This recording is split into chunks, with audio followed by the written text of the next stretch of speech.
প্রিয় শিক্ষার্থীবৃন্দু, আশা করি করোনাকালীন সময়ে তোমরা ভালো আছো।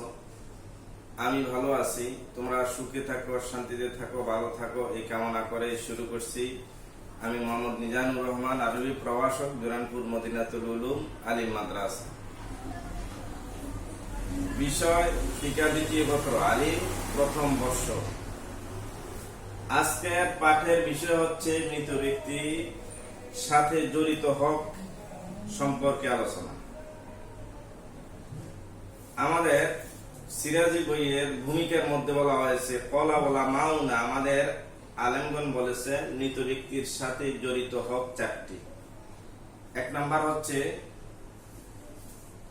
মৃত ব্যক্তির দাফন কাফন করা, তার রেখে দেওয়া সম্পদ দ্বারা তার দাফন কাফনের ব্যবস্থা করা। দুই নম্বর হচ্ছে তার ঋণ পরিশোধ করা বাকি সম্পদের দ্বারা, যদিও সমস্ত সম্পদ লেগে যায়। তিন নম্বর হচ্ছে ওসিয়ত পূরণ করা।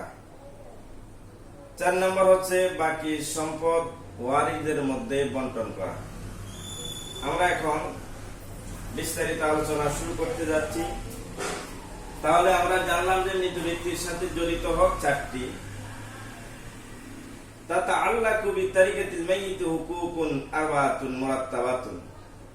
মৃত ব্যক্তির সাথে জড়িত হক সমূহ হলো চারটি। আল আউয়াল, এক নাম্বার হচ্ছে ইউবদাউ বিতাকফিনি ওয়া তাজহিজি মিন গায়রি তাবজিরিন ওয়ালা তাকদীর।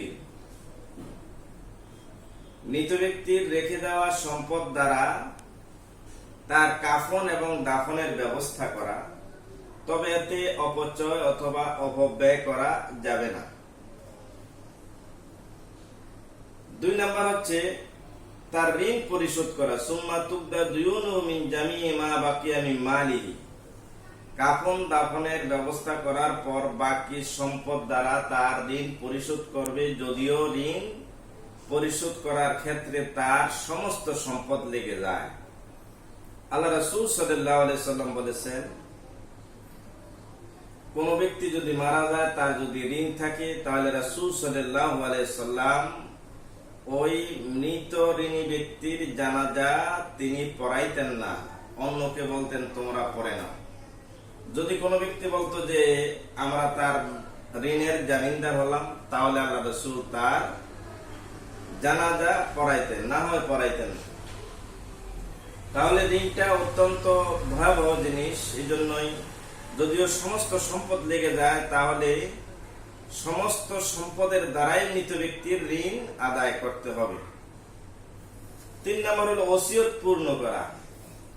ওসিয়ত পূরণ করা, সেটা ঋণ পরিশোধ করার পর মৃত ব্যক্তি রেখে যাওয়া যে সম্পদ থাকে, ওই সম্পদের 3 ভাগের 1 ভাগ দ্বারা যতটুকু পূরণ করা যায় ততটুকু পূরণ করবে। যদি ওসিয়ত থাকে তার রেখে যাওয়া সম্পদ থেকে বেশি, তাহলে রেখে যাওয়া সম্পদ পুরাপুরি দ্বারা পরিশোধ করা, ওসিয়ত পূর্ণ করা যাবে না। যে আল্লাহ রাসূল বলেন 3 ভাগের 1 ভাগ দ্বারাই ওসিয়ত পূর্ণ করবে, যতটুকু পূরণ করা যায়। আল্লাহ রাসূল সাল্লাল্লাহু আলাইহি সাল্লাম তার এক সাহাবীকে মুমূর্ষু অবস্থায় দেখতে যান। তখন ওই সাহাবা বলল, ইয়া রাসূলুল্লাহ, আমার তো অনেক সম্পদ আছে, আমি আল্লাহর রাস্তায় সমস্ত সম্পদ ব্যয় করতে চাই। আল্লাহ রাসূল সাল্লাল্লাহু আলাইহি সাল্লাম বললেন, না, পারবে না। দ্বিতীয়বার ওই সাহাবা বললেন, তাহলে অর্ধেক সম্পদ ব্যয় করব। আল্লাহ রাসূল বললেন, না, তাও না। তৃতীয়বার যখন ওই সাহাবা বললেন, আমার সম্পদের 3 ভাগের 1 ভাগ আমি আল্লাহর রাস্তায় ব্যয় করব, তখন আল্লাহ রাসূল বললেন, সেটাও তো অনেক। তাহলে 3 ভাগের 1 ভাগ দ্বারা ওসিয়ত পূর্ণ করবে, বাকি সম্পদ যা আছে 4 নম্বর হলো বাকি সম্পদ দ্বারা ওয়ারিসদের মধ্যে বন্টন করে দিবে। বাকি সম্পদ ওয়ারিসদের মধ্যে বন্টন করে দিবে। তাই এখানে ভূমিকার মধ্যে বলা হয়েছে যে সুম্মা তুকদা দুয়ুনু মিন জামিই মা বাকিয়া মিন মালিহি। দ্বিতীয় হচ্ছে তার ঋণ পরিশোধ করবে, যদিও সমস্ত সম্পদ লেগে যায়।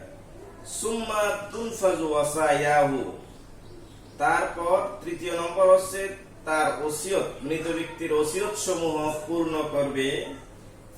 সুম্মা তুনফাযু মানে তুকমালু, অতঃপর পূর্ণ করবে। ওয়াসায়াউ তাহার ওসিয়ত সমূহ মিন সুলুসি 3/1 দ্বারা, 1/3 দ্বারা, মা বাকিয়া যা অবশিষ্ট আছে, বাদাত দাইন ঋণ পরিশোধ করার পর।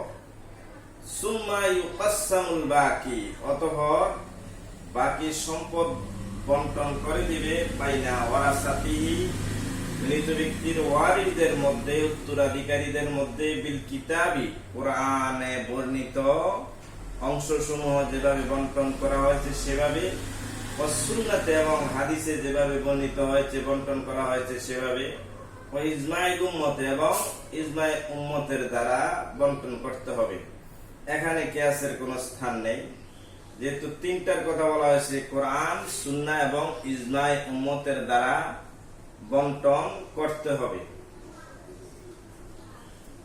আর এই সম্পদ যদি আমরা এই 4টি নিয়মে বন্টন না করি, তাহলে আমরা অবশ্যই আল্লাহর কাছে আমাদের সেটার জবাবদিহি করতে হবে। আল্লাহ রাব্বুল আলামিন আমাদেরকে মৃত ব্যক্তির রেখে দেওয়া যে সম্পদ আছে, সেই সম্পদগুলি 4টি নিয়মে বন্টন করার তৌফিক দান করুক। আমিন।